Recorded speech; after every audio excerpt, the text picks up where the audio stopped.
Okay, everybody. I have a guest that's coming on the show today. He is actually coming from inside Iran right now with everything that's going on in the world right now. I thought it was really important to get somebody that is on the inside of the country after they had the internet blackouts and everything else that's there. So he agreed to come on, but he's not going to open up his camera for obviously purposes because he doesn't want to conceal his identity.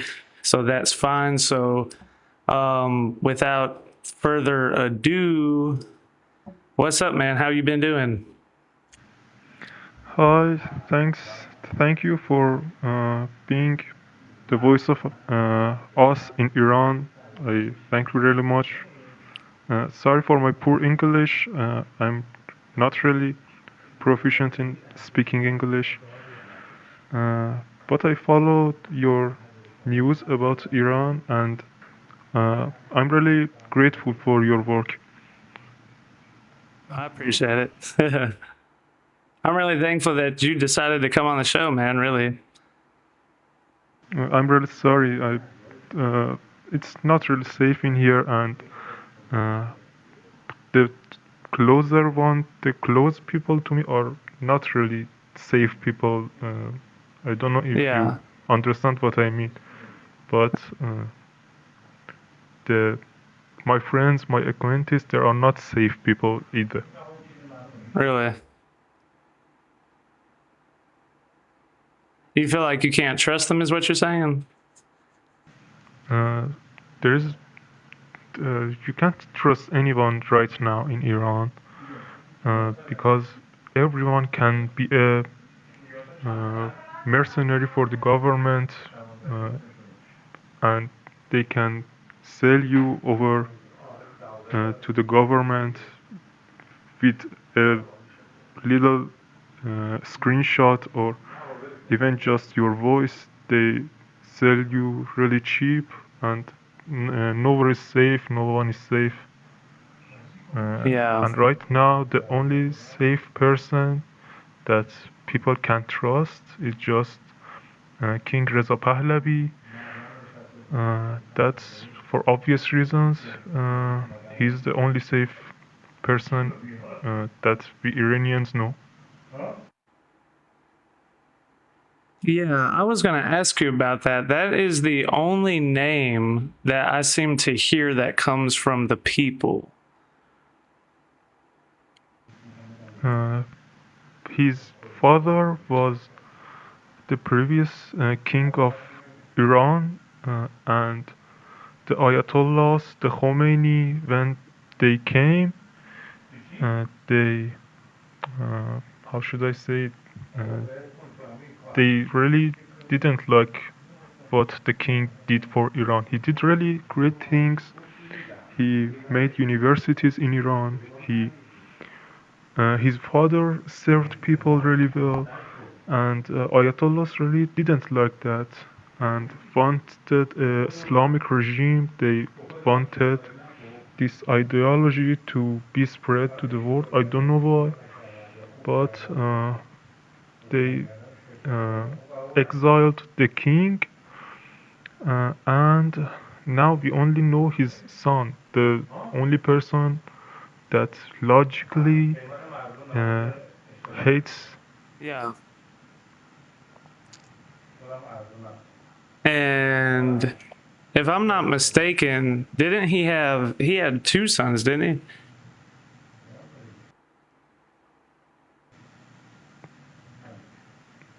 Do you have my voice? I think the internet is starting to break up.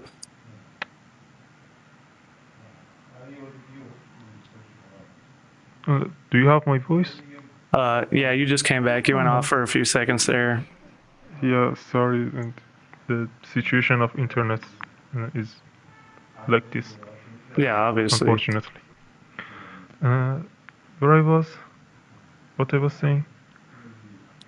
You were talking about how the Islamic regime exiled the king. Yeah, and they exiled the king, and obviously his son is the only person who is safe. because he saw his father get exiled and uh, murdered by this regime. So that's logically the only safe option for us Iranians. Yeah. And he had didn't he have multiple sons? Uh, I don't think so. I only have heard his name, and I think it's pretty reasonable why ordinary people don't know about his son because they never taught us about that in schools and they never let us know what that actually was like. They didn't like Iranians to know what it was in Pahlavi's era. Yeah, that's insane, man. You really got to think about that. That's exactly what they would do, huh? Growing up there in the schools, they would erase the entire history of the Shah and everything that happened before the pro-Islamic regime. Is that right? Yeah, they really filter the history and censor it as they like, and they uh, just say the Islam is right and Muhammad is right. They teach us the history about 1,400 years ago about what Muhammad did, but never uh, truly taught us what it was like in our ancient history, what it was like in real Iranians history. They thought about us about hundreds of years ago in Arabistan or what Arabs did, but not Iranians. Yeah, that is crazy, man. So you guys never were taught about King Cyrus or any of that? Not as profoundly as we were thought about Islam. Yes, they say its name, but they not really teach us what the Cyrus the Great did. They never taught us and never said out loud that Cyrus the Great freed Jews. They never thought anything. They just want their ideology to be spread and don't like any other information to be spread.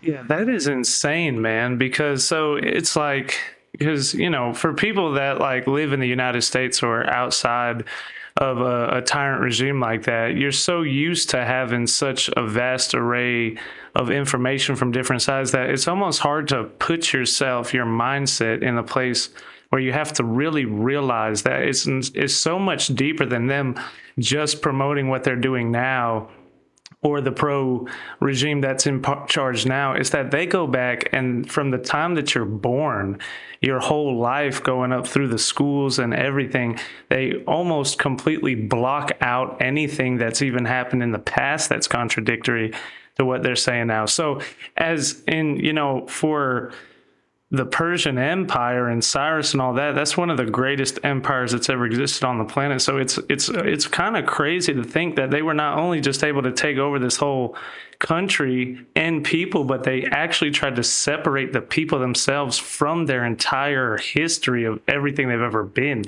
That is crazy, man. Yeah, I know.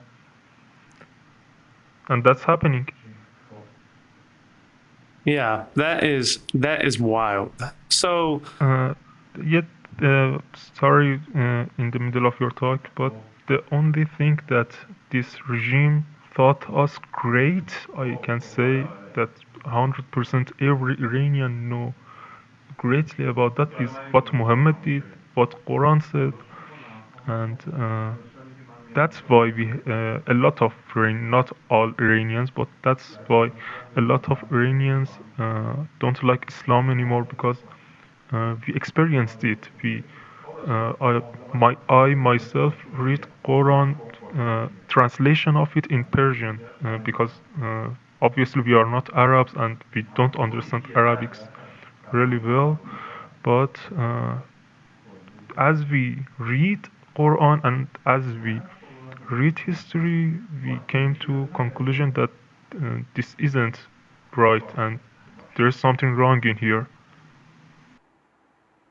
Yeah, that is a powerful conclusion to come to because that's exactly what it is. So that's what I've been hearing too from a lot of other people is that it feels like it's not just a revolution against the specific regime now, but against the idea of Islam reigning over an entire government as well.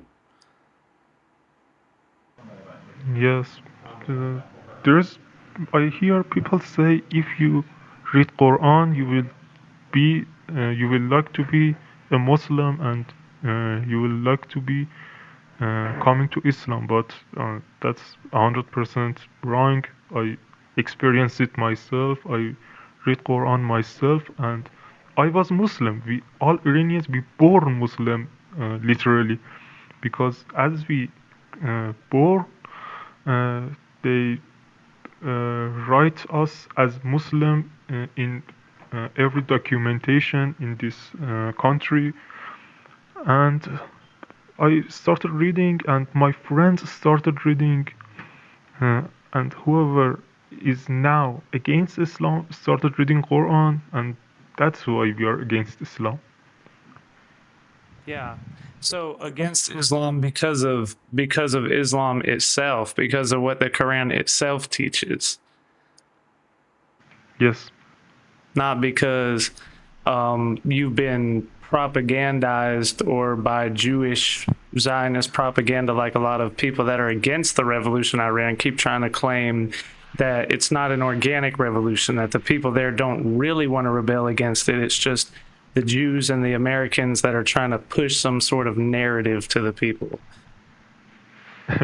Our only propaganda was Muhammad itself, I can say. Yeah, exactly. So, I was gonna say, so have you, like, how much of the country is in an upheaval right now? Uh, uh, there are uh, a lot, I can say, and more than 80% of people are against this regime. Uh, I can.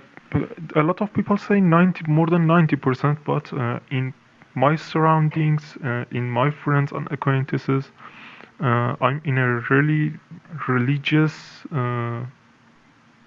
environment, and in this religious environment, there are more than 80% people against this current regime, and we don't want it. But there are still people that are with this regime. You know what I mean? It's Yeah. 80%, but it's not 100%. There are 20% different, or in, or as the others said, there are like 10% different. There are 10% people that are with regime, and that is what is making it so hard, like myself, that I can't show my face. I Yeah. can't guarantee that 100% of people are like me. Yeah, as that seems to be the typical in all tyrannical regimes ever. There's always that small group of people for whatever reason. Whether do you think that's because they believe the Quran and Islam, or are they have a better, more prestigious position within the government, or why would you say that is? uh, I think there are two reasons. Reason one, there are after power, and they don't think this regime is gone, at least for now, and they want prestige, obviously. The second reason is they don't read. They didn't read Quran. They don't know Islam, but they are Muslims. They know themselves as Muslims without reading Quran. They didn't even read one surah of Quran, and they call themselves Muslims. I think that's the other reason. So they just accept what they've been taught about Islam right off the bat. Yes. That makes a lot of sense, really. I know various people that do that in a lot of different places. Um, so like on a scale of 1 to 10, like I know that the protests are really big. I know there's a lot of people protesting, but I also know that there's probably people that are just going about their everyday lives, and even if they support the protest, just because they're trying to live life.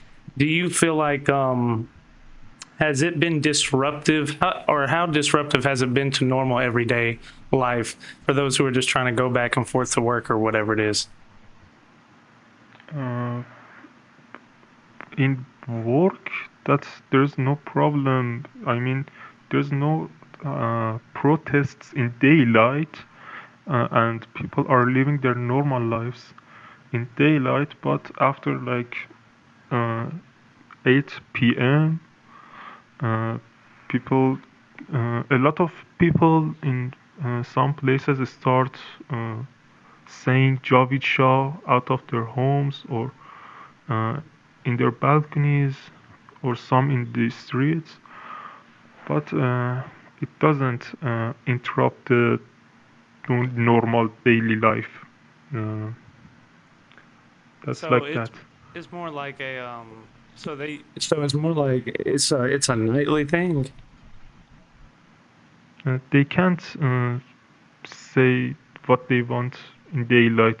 That's because of that. If they say that in daylight, obviously a lot of people that we don't want to hear our voice will hear our voice and we will be in danger. Yeah, that's guaranteed death. Yes. Um, do you know anybody personally that's been taken out by the regime as a result of everything? I know a lot of people getting murdered by this regime, and yes, I know a kid, I think he's 17 years, I don't think he's older, or maybe at most 20. He was he has lost his parents uh, when he was uh, I think he was 2. I don't really remember, but he was an orphan, and he's still a kid, and he is arrested, and we don't know anything about him. We don't know if he's alive, if he's dead. We don't know if he's safe. We don't know anything about that, and a lot of people I know personally has been murdered. Yeah, that's horrific. I'm sorry to hear that. Um, is it okay? So we hear a lot of reports inside coming out from the country that, I mean, just like horrible things like them specifically targeting children on purpose, them cutting people's organs out and organ harvesting people, killing the wounded, going after doctors for trying to help the wounded. Is it really like that deep down inside of there? Yeah, you should. That's all true. I have seen pictures of that, and they're all true, unfortunately. Yeah. Yeah, and yeah, and I think it's important that people really understand how real that is, because a lot of people try to push back on that and claim that people are trying to act like the numbers aren't as big or as bad as they really are. It's like they don't want, and I'm sure a lot of that comes from the regime's propaganda itself and maybe other Muslim nations as well. But I see a lot of people in the West that even try to dismiss it and act like, well, it's probably nowhere near as bad as people act like it is. There are always people who don't believe numbers. There are always people who don't believe numbers, and I don't know what to say to them. Maybe they don't want to accept their reality, and there are always people who have never ever read Quran and labeled us as Islamophobic. They don't want to accept the reality as well. I don't have any word to say to those. Yeah, those people are deranged and they're delusional. Islamophobic, that's another thing. That is like the stupidest word I've ever heard in my life, because it's a fact that Islam has a murderous history. I mean, that's just anybody that's living in reality, it's obvious, and it's not just one place. It's in various places all the time. And when one goes away, another one comes up and it constantly goes in and out. So I don't understand. I don't understand how people call that Islamophobic. But I won't be surprised if that's another regime's propaganda. I think that's pretty possible because Iran is very prosperous. It has really riches. It has a lot of riches, and it can. Iran, I don't mean Iranian. I mean Islamic regime. This Islamic regime can make words uh, out of thin air and do something like this. I won't be surprised if it's something that the regime has created. yeah, that makes a lot of sense, really. What do you? I've heard that the Ayatollah has ran underground in a bunker. Or do you know anything about that or no? In 12-day war, he did the same, and it's his safe ground. It's uh, somewhere that he thinks he's safe, and that's pretty possible. We have seen it happen, and why not again? Yeah, that makes a lot of sense, really. And so I wanted to say, and so the people inside the country, like I've heard that they're burning mosques to the ground. That's true. There are two sides of that. One side is that the police, the Basij, these jihadis in Iran, they captured people and put them in the mosques. They uh, uh, prisoned them in the mosques, and that's why Iranians start uh, firing mosques. That's one reason. The second is that it's the work of regime. He wants to uh, let the religious people to be on regime's side. They don't want to lose religious people, uh, and uh, how should I say it? He don't. The regime doesn't want religious people to be on the side of Iranians. Uh, he doesn't. The regime doesn't want to lose religious people. That's why the regime started firing mosques uh, himself itself. That's really interesting. So you feel like they're trying to use that as some sort of to incentivize the people in the country that identifies Muslims not to join the revolution. Exactly. That's very interesting. Um, so so another thing that's confusing for me, and I'm sure a lot of people, is that like the people, the police themselves, or the people in the military, like a lot of them don't they understand how evil the regime is? Like, why do you think you would almost think you would wonder why they don't help the people and rebel against the Ayatollah themselves? As I said, a lot of my acquaintances, a lot of my family members are not safe. That's because they are police, they are Basiji, they are jihadis, and I can say they are 100% brainwashed. There is no saving for them. There is no save. You can't save them. That that like imagine a person who is living 40 years or 30 years of his life with this idea that Islam is good, Ayatollah is the greatest person in the world, and now you are saying no, he's a terrorist, he's not a good person. Islam is not what it seems to be. What do you expect? Do you expect him to leave all of his beliefs? Obviously, no. He won't accept your words. He just accepts his 30 years of life under this brainwashed. Uh, I don't. I this brainwashed ideology. I don't know what to call it. Yeah, that makes a lot of sense, really. So, what you're saying is that the people that are a part of the IRGC and the people that are in the streets murdering protesters and everything, they've been completely. It's maybe not even that they're incentivized, but that they're the group of people that actually believe the Ayatollah. They firmly stand by that idea. Exactly. They're lost. You can't save them. That's really interesting. So, do you feel like is that because um are they groomed from the time that they're a little kid, or is it more like that anybody that's not like that was filtered out by the regime itself to make sure that the only people that would be involved with that were that dedicated to the cause? Uh, I'm not really sure. Uh, that's this regime is pretty complicated. It doesn't show its works to publics. It do things in secret, and I'm not really sure what it does to people.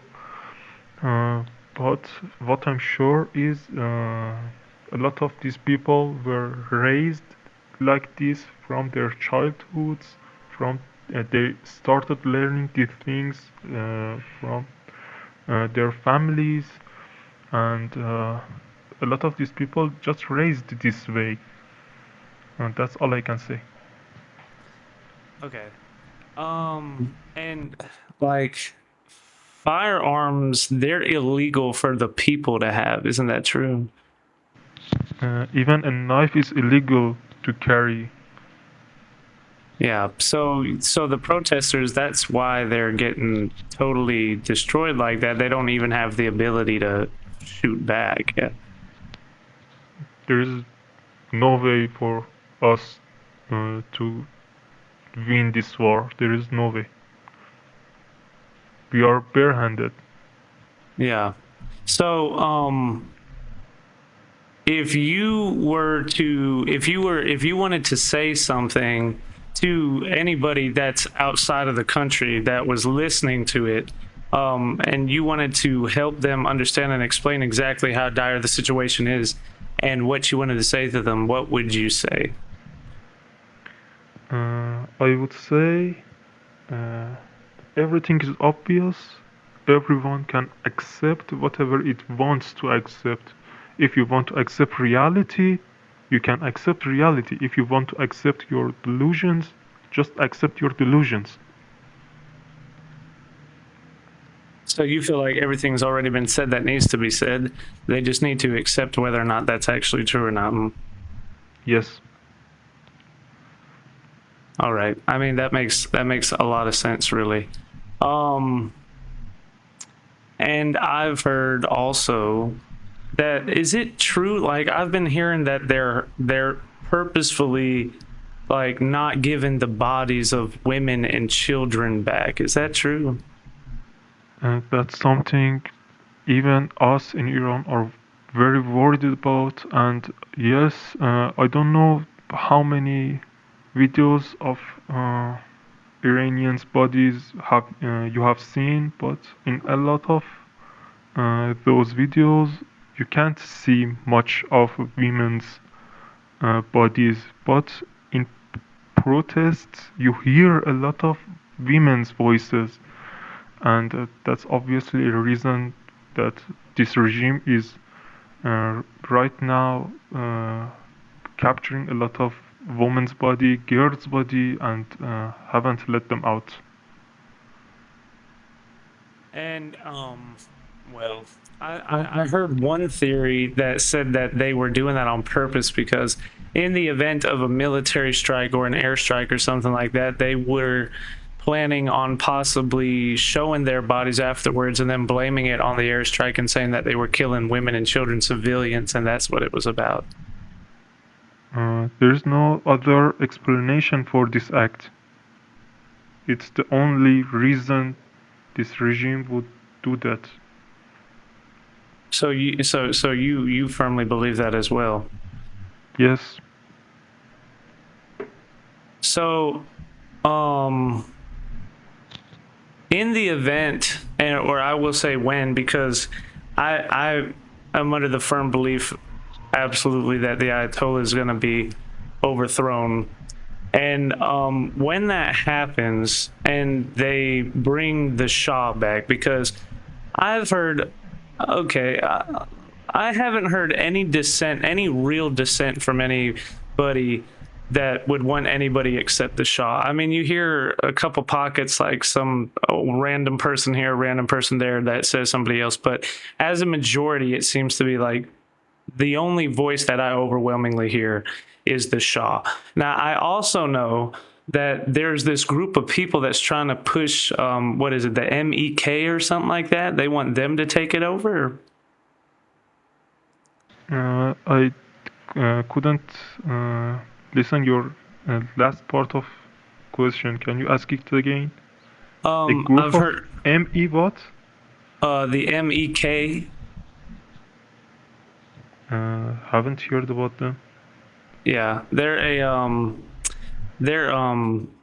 well, they were a part of, they were one of the groups that that helped to overthrow the Shah. And they used to work with Saddam Hussein and yeah, Iranian, the Islamic regime as well. So I don't know. I mean, it's just, it's propaganda. It's just that it's another small group of people. They're pro-communist and pro-Islamic at the same time, and their logo is literally like a communist scythe next to like an Islamic moon or something like that. So it's really just propaganda. But I was really surprised that there were people that were actually trying to push that, even Western people that were saying that they would be a good alternative. That doesn't make any sense to me. But when the Shah returns, do you see the people trying to do a full monarchy, or do you think it'll be more like do they want like a democratic regime and have a monarchy on the side just for authoritative purposes, or how do you think that would look? Uh, Personally, I would like a secular uh, democratic. I don't know what you say that. I personally like as a secular democratic, and I'm not a heresy. I'm against a heresy um, power, a heresy regime. Uh, but uh, for now, we need Reza Pahlavi to uh, come to Iran and do his job. Uh, about after that, I don't have any idea because uh, this population that you are seeing right now, these people that are shouting Javicha, these people that are shouting Free Iran, have a lot of other options in their minds. They are not all the same. The only thing that we are focusing on right now is this regime that has to be gone, and after that we can vote for whatever we want. And personally, I don't think it would be a heresy power again, as heresy regime in Iran, but that's what we need right now, and we need this regime to be gone. Yeah.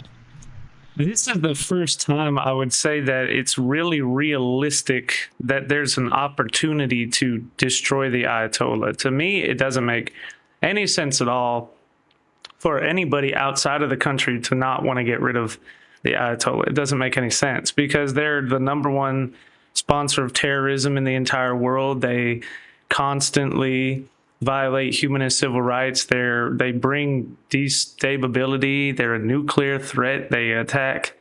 They help fund wars against Israel, Europe, America, the whole world, really.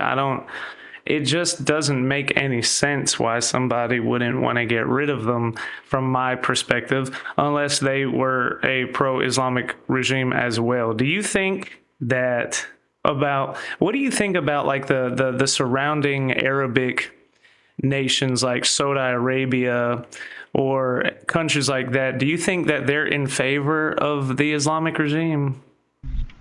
I think they're 100% in favor of this Islamic regime because just look at it. Ayatollah Arakchi, like I think you know Arakchi. He is the foreign minister of Iran right now, and he's literally from Iraq. His last name, his surname is Arakchi. It's obviously not Iranian, and obviously the uh, near countries, the Arabian countries, don't want this regime to be gone. They are getting uh, funds from it. They are getting support from this regime. Why would they want this regime to be gone? Yeah. And yeah, I think that's really true as well. And I agree with that. But I know a lot of people try to say, well, they're not as radical as that regime, or they're moderates. So they would have no problem getting rid of it. But that's not what I see. I see that maybe, to me it feels like they're comfortable hiding behind that idea that regime is the really bad one, and as long as they benefit from it, but they don't have to take the heat for being as bold as they are. Uh, as a foreigner that you are, or a lot of people are listening to your show, just think about you are about to come to Middle East. There are some options: Arabistan, Emirates, Dubai, and Iran.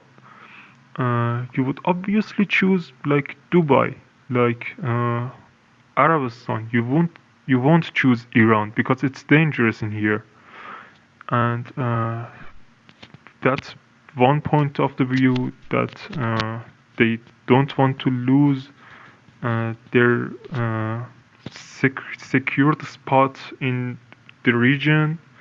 And the other one, in my opinion, the other one is oil.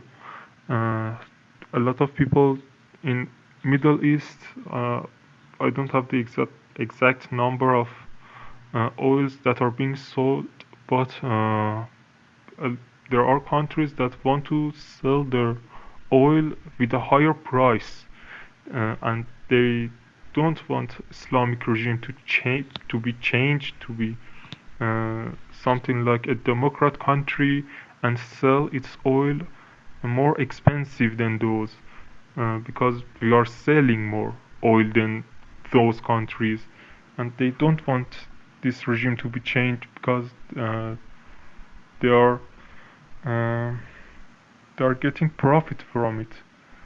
Uh, I don't know if you understand what I mean. Yeah. That makes a lot of Uh, sense, really. uh, they have a secure place in this region and they don't want to lose it.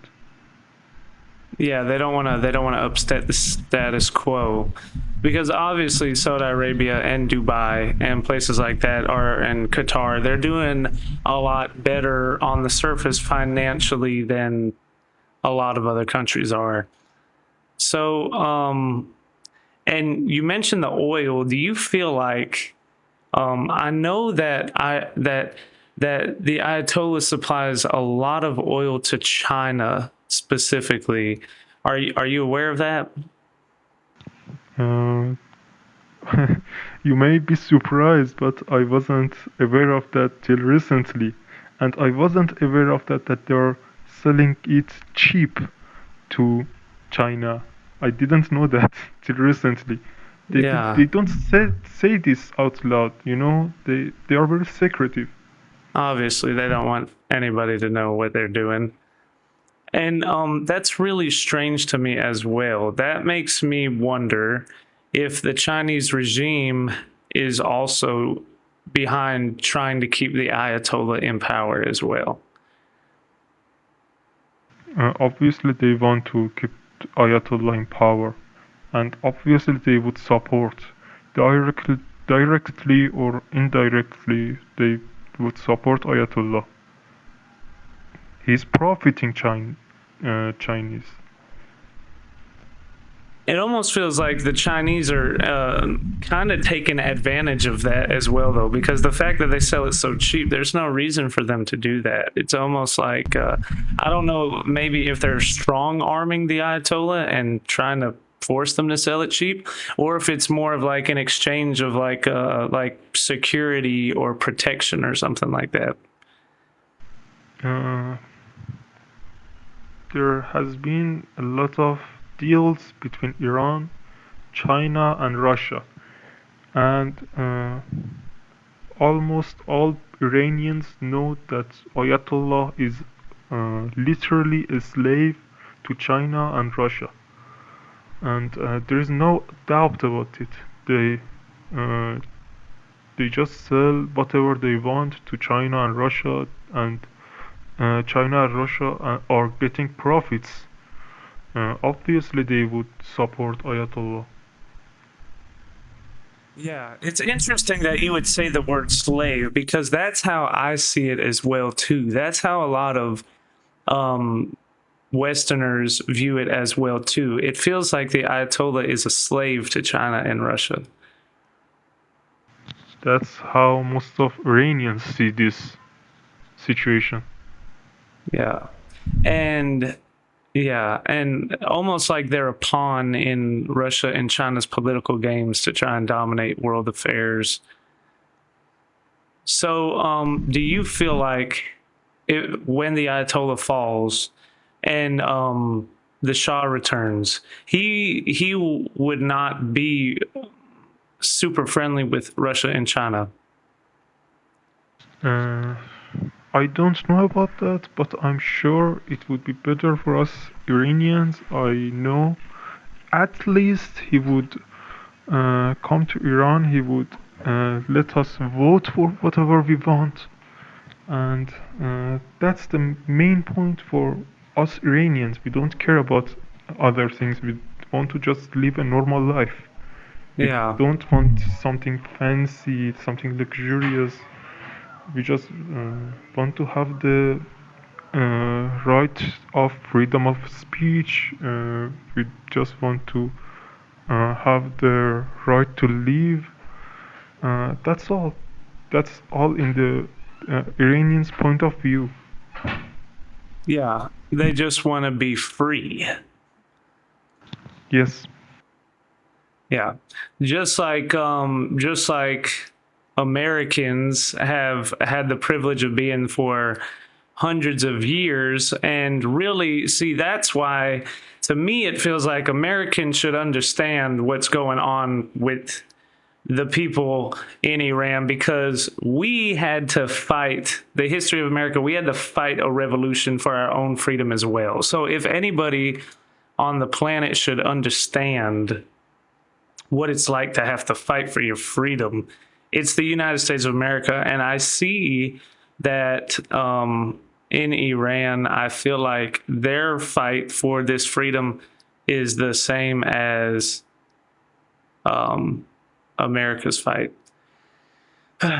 Okay, guys. Well, it looks like we just lost connection with him. So I'm going to wait a little bit and see if he comes back on here or see if he's able to rejoin. But it said that we had connection issues and it looks like he just disappeared. So we'll just give it a second and see if I can re-invite him or if he could come back. We'll give it a few minutes. Yeah, so while we're waiting on that, guys, this is some like really serious things. And as you can see, he is agreed to come on to the show. He is in Iran right now as we speak. Okay. He's inside the country itself. So this show that he agreed to come on, as you know, they've been in an internet blackout for weeks, right? And it wasn't until recently that the blackout, it hasn't totally dissipated or disappeared, but there's little shatters of opportunity for connection and really is risking a lot to talk to the outside world. I thought that it was really necessary for people to hear what's going on inside. And everything that he said so far, as you can see, is everything that we're being told by Iranian Americans, people that are outside. Hello? Are you back? Yes, yes. Hey. Bad internet connection. Yeah, we lost connection there for a little bit. I was going to wait around a few minutes and see if you were able to come back or not. Yeah, unfortunately, this is the internet that we are dealing with. Yeah. Well, what I was saying was that I feel like as Americans, we should understand more than anybody what freedom is all about. The whole thing, to me, when I look at what's happening there right now, it reminds me of the American Revolution itself. It reminds me of 1776 and being free from the British Empire. To me, it's the same exact thing. So I don't see why it would be hard for anybody to understand that. I don't know about Americans, and I don't know about America's history, but I think America and Americans should know the freedom better than us, because you have lived in freedom and you have experienced it, and obviously you don't want to lose it. Yeah, obviously. And okay, I was also going to ask you, I know that a lot of people that have been shouting free Palestine and they're very pro-Palestine and they're very critical of Israel and the war in Gaza right now, but they seem to have gone, not all of them, but a very large amount of them have seemed to gone completely silent when it comes to free Iran. Do you have any thoughts on that? This free Palestine, we have been dealing with it more than you have been dealing with it. There is, I don't know, from when I was born, I have seen this regime advertising free Palestine in Iran. They have been spreading food, spreading loans for people to come and shout free Palestine, even in Iran. And we don't really care about those people. We know they are just mercenaries of this government. We know they don't care about human rights. They just want, in our eyes, they just want some money that this regime will give them from shouting free Palestine. Yeah. Yeah, it's very interesting that you say that because I agree with that 100% too. So, see, this is one of the reasons that I wanted to talk to people inside and like yourself, because I know that the voice of the people in the country is totally different than what the propaganda from the Islamic regime is. What everybody sees when they hear the Ayatollah speak is a complete opposite reality of the people inside of the country. And it has been for a long time, but it seems like people now are just starting to become slightly aware of the fact that there's a difference between the people and the regime, but they don't realize that it is a huge difference.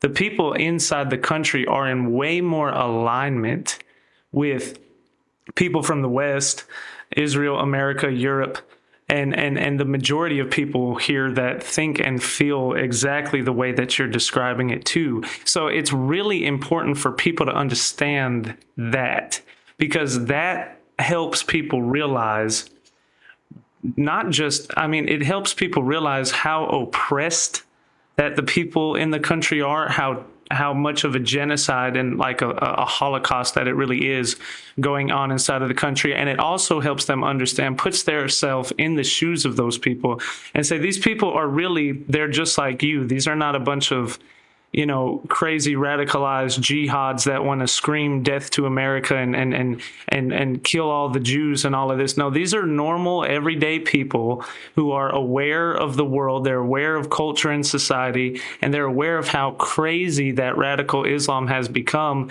And it's those people that would be a friend to anyone who's not crazy, that want to be free just like everybody else.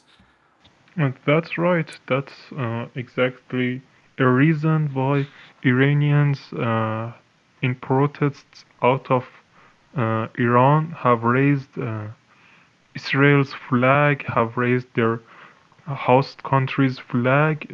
We want to show that we are not some barbaric individuals. We are not some uneducated people who want to murder whoever is not believing in Islam. We just want to live a normal life. We just want to grow up, and we just want to grow up. That's it. That's a very important point that I'm making, because uh, that's a genocide.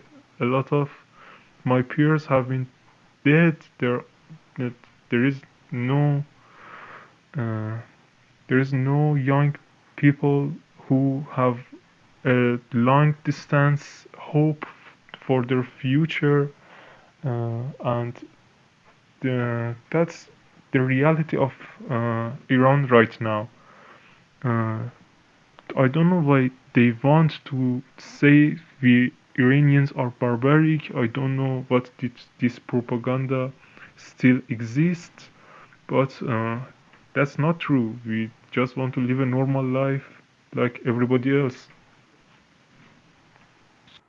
Yeah. So it seems like the major thing that you really want people to understand is that really it's just freedom is what the people are looking for. It seems like you're really trying to drill it in people's heads that it's just freedom. That's it. Exactly. I will make an example. When you are trapped in a well and there are some people outside of the well, and you want to get outside of the well as well, uh, you won't make enemies of the people outside of the well. You won't say death to America, death to Israel. No, you say, you America, you are my friend. Now take give me a rope, give me something that takes me out of this well, so we can be free together. That's the reality that is happening right now.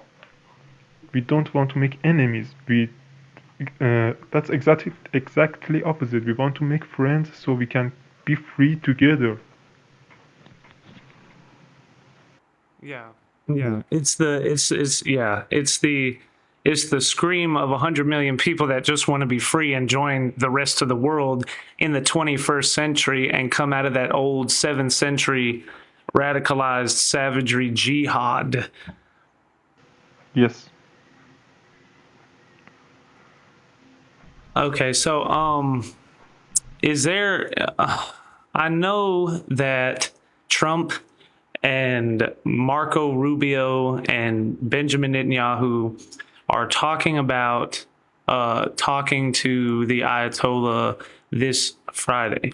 Now, I also know, and it's my firm belief, the way that politics work and the way that Trump thinks and things that people have said, I don't believe that it's going to be a negotiation where America and Israel abandon the people inside of the country. I am firmly under the belief that that is not what it is at all. I would say that really the talks are just there's some sort of a political cover, because when you look at the UN and they in 2015 they created the responsibility to protect act, and in that it says that a country loses its sovereignty if it begins to kill its own people, and that military strikes are completely allowed so long as every other diplomatic solution has been exhausted. So to me, what I believe that Trump and Netanyahu are trying to do is they're trying to prove to the world because they've said, and I'm hearing that some of the demands in there that they recognize Israel, which the Ayatollah is never going to do, and that they're going to make sure. Marco Rubio himself said we are going to discuss the way that they're treating the people inside of the country, and we are going to discuss the things that they say that we don't want to discuss. And it's my view, as well as Goldie Gamari and many other people, that the reason why they're doing that is to prove to the world that these people, the Ayatollah, they are completely radicalized, and no matter how diplomatic you try to be with these people, in the end, they refuse to accept any real type of conclusion. And from that justification to the world on a world level, that when they do a military strike, they will be able to say, see, we're not warmongering. We're not war criminals. We're not trying to take over a country. We are removing a completely radicalized regime. So I wanted to ask you, what if you were to be able to have to say anything about to Trump or Marco or Bibi Netanyahu or anybody like that, what would you say to them? I would like to ask them to don't negotiate with terrorists, because this diplomatic talking that you are talking about, it's our lives. It's our lives completely depend on these talks. We are worried that 1% Ayatollah agrees to America's demands. And that's our worries. Last night, when there was a news that Islamic regime didn't want to negotiate with US, and Trump said that we don't negotiate with this regime because they wanted to only talk about curing nuclear, and they cancelled the talks.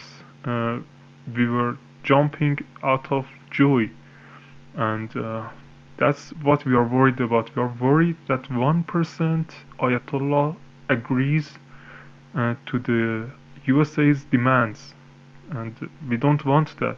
We want a regime change. We don't want this regime to stay in power any longer. Yeah, I'm in firm agreement with you as well. I don't.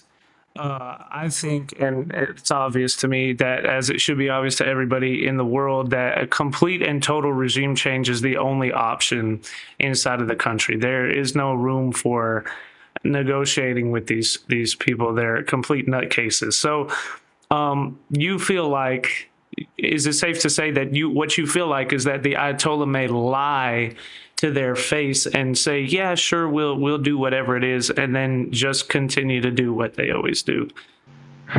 It's his profession. He's proficient in lying. That's what he's been doing since 37 years ago. That's Khomeini before him has been doing. They are proficient in lying. I won't be surprised if they lie about that. Yeah, a snake is a snake is a snake. It's not going to change overnight like that. Exactly. So, yeah, I think I believe that Trump is smart enough to realize that. I believe that Trump and Bibi are very aware of that fact, because it's always been a fact. And I know in the past here in America and American politics, Trump has done things like this before with his opposition, where he pretends that he's going to make some sort of a deal with them, and he just goes out of his way to prove that he'll even give them more of what he said he would, or at least put it on the table, just so that headlines and the news media can see that, well, see, look, I would even give them this, and they still won't listen. And then after it's, exposed that this person really is just that radical, that's usually when he comes in afterwards and deals with it. I think that that's what he's going to do with the Ayatollah. But I'm in complete agreement, though. Like, the regime completely has to be changed from the inside out. And like, I was listening to Mark Levin earlier, and like he was saying, like, this is the chance. Like, this is the shot. It has to be now. If it's not going to happen now, we're never going to get an opportunity like this ever again. They're weaker than they've ever been. The inflation rate's going crazy there. The people are in unanimous agreement. Like, we have to overthrow them immediately. Exactly. Trump says a lot that he has freed 837 people from execution. That's what he's talking about a lot. But what we are seeing is that that's just 137 people that are not executed. There are hundreds more people that are getting executed, and I'm I'm just really disappointed in Trump because the number 837 seems so big in his eyes, but in our eyes that's just a little.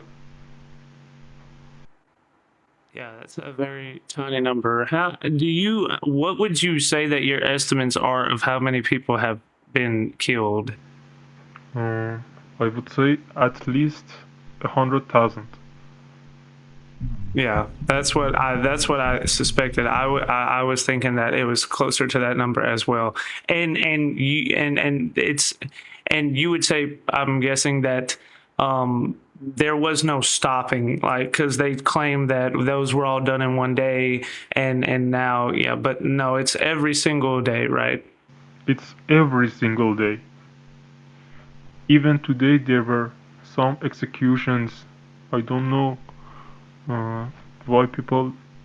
Uh, I don't know why Trump is so. He's waiting. I don't really can tolerate his waiting because that's our lives on the line. Yeah. Even if the regime finds out that I'm talking with you right now in this program, I will be executed, and there will be no news about me. No one will find out about me being executed. They just knock your door, says, "Oh, you come here," and take you out, and you are executed. That's all. There is no documentation. There are no news. Nothing. Like killing an ant. Yeah, there's no court. Yeah, there's no court of appeal or any evidence or any proof. They just have to. They could just say that you are doing it, and then that's enough for it. That's right. Okay. Is there since we're already at an hour now, I guess I'll start winding everything down. So I was gonna say but I want us to stay in contact though, because I enjoyed this conversation a lot. And I think that it was really great, and I really appreciate you coming on the show and taking the time to do all that.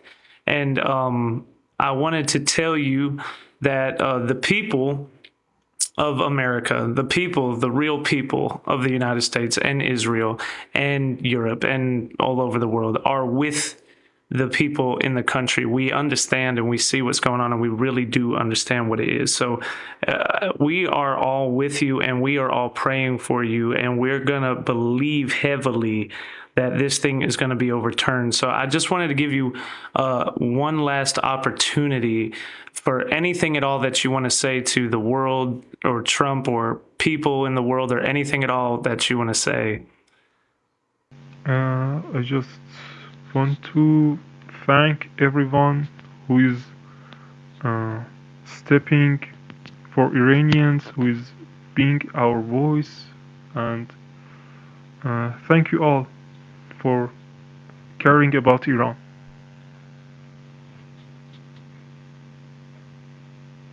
100%. All right.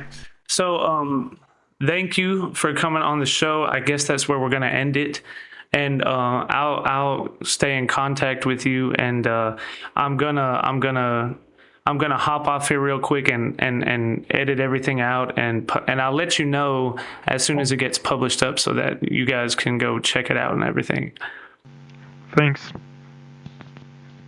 Yeah, absolutely, man. I love you guys, man. I'm really with you. I'm really right there with you guys. I watch the news every day, and there's nothing, there's no words. You try to think of what to say and how to explain to people that you're with them, but there's really nothing that you could say to what's going on inside of the country.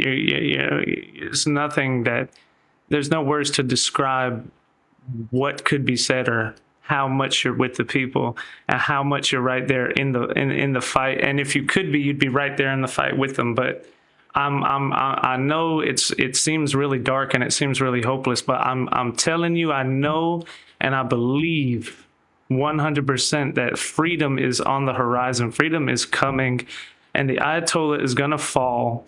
And I think it's going to happen a lot sooner than people realize. So I want the people there to understand, to hold on to hope and to keep fighting, because it's always darkest right before the dawn. For whatever reason that is, it always seems to be the worst right before it breaks. But I love you guys, man. So I'll keep praying for you guys, and appreciate you coming on the show. I appreciate you as well, and thank you a lot for being our voice. I'm happy if I have taken a step, if I have done a job for my people, uh, and there is nothing more to say. I just want to show my graduation uh, with you people.